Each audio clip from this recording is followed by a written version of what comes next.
Hello mga sisi! For today's video nga, ituturuan ko kayo ng pinakamadaling recipe at pinakamurang recipe dahil sa halagang 44 pesos mo nga ay pwede ka na magpakain ng 6 na tao.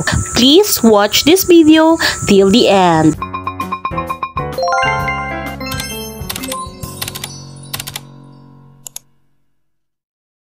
First thing first is magpapainit lang tayo ng mantika dito sa ating pan.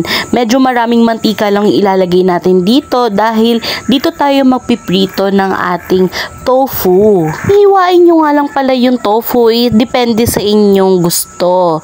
Pwedeng parihaba, pwedeng pa-square, pwedeng pa-star. Depende sa inyo kung anong gusto nyo. Syempre, ang ginawa ko dyan ay pa-strips na hiwa o pahaba para naman mas magandang tignan.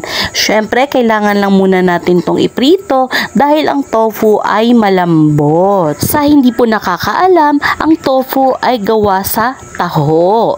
Ang sabi nila, yung mga napapanis na taho ay ginagawang tofu. Hindi pa naman ako sure pero pwede nyong i-google.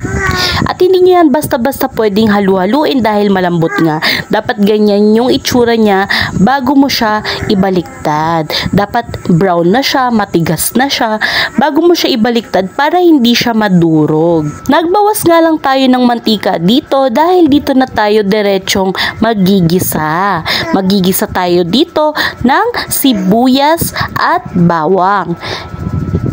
Pinagsabay ko na nga pala yung sibuyas at bawang kasi parehas naman yan maluluto at maluluto. Then imimix lang natin sila together and make it sure na wag masunog ang sibuyas at bawang para hindi maglasang sunog yung niluluto natin. Sobrang dali lang talaga nitong recipe na to kung titignan nyo dahil nga puro gisa-gisa lang ang gagawin natin dito. At dito sa point na ito, pwede na nating ihulog yung ating kangkong. Depende sa inyo, pwede nyo yung himay-himayin o gupitin o di kaya naman hiwain. Yung akin kasi pag ako'y nagluluto ng kangkong, usually ginagawa ko ay hinihiwa ko siya para mas madali. Maglalagay lang pala tayo dito ng asin at saka paminta na pangpalasa.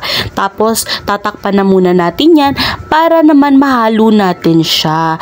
Ayan, dapat ganyan na yung itsura niya para mahalo natin siya kasi kapag hindi ganyan yung itsura niya is mahihirapan tayo na haluin siya. And ayan, lalagyan lang natin siya ng oyster sauce, additional lang ng pampalasa. Pwede rin kayo maglagay ng toyo, depende naman sa inyo yan, optional lang. Pero yung iba mas prepared nila na lagyan ng toyo o kaya suka. Yung version na yon is adobong kangkong talaga. Yung ginawa ko kasi ay ginisa ko lang naman ito sa oyster sauce. Mas madali siya at mas mura yung mga magagamit natin ditong recipe. At sa point na to, luto na nga ang ating ginisang kangkong na may tofu. Sobrang mura na, sobrang sarap pa, at sobrang dali pang lutuin. Kayang-kaya nyo rin tong gawin. Kaya kung ako sa inyo, subukan nyo na rin. O, diba? Kayang-kaya mo rin tong gawin. It's Tiki Man time! Tara, kain tayo!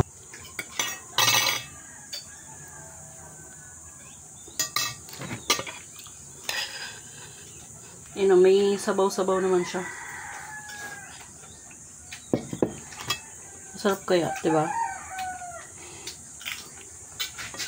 Kuha pa, oh. Dami pa.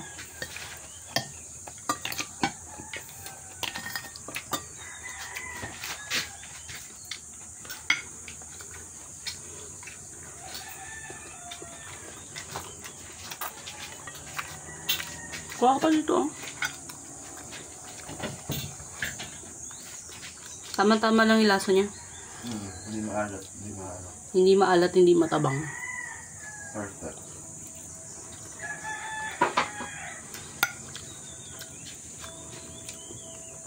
Tsaka yung pagkakaprito ng tofu, tama-tama lang. Panalo.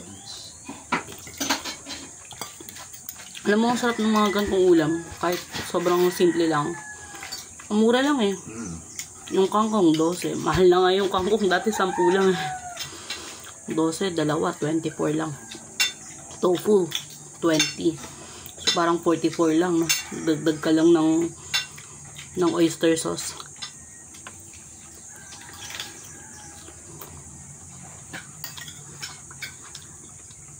Sarap.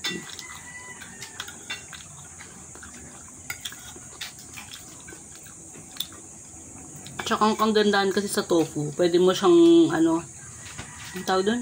Kapalit ng karne, ganyan.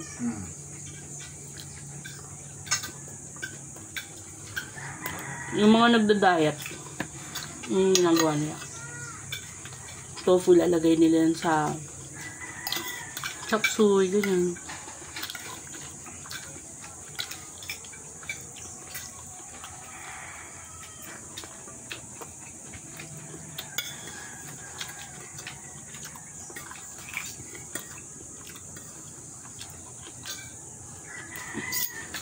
Gustuhan mo, dudes?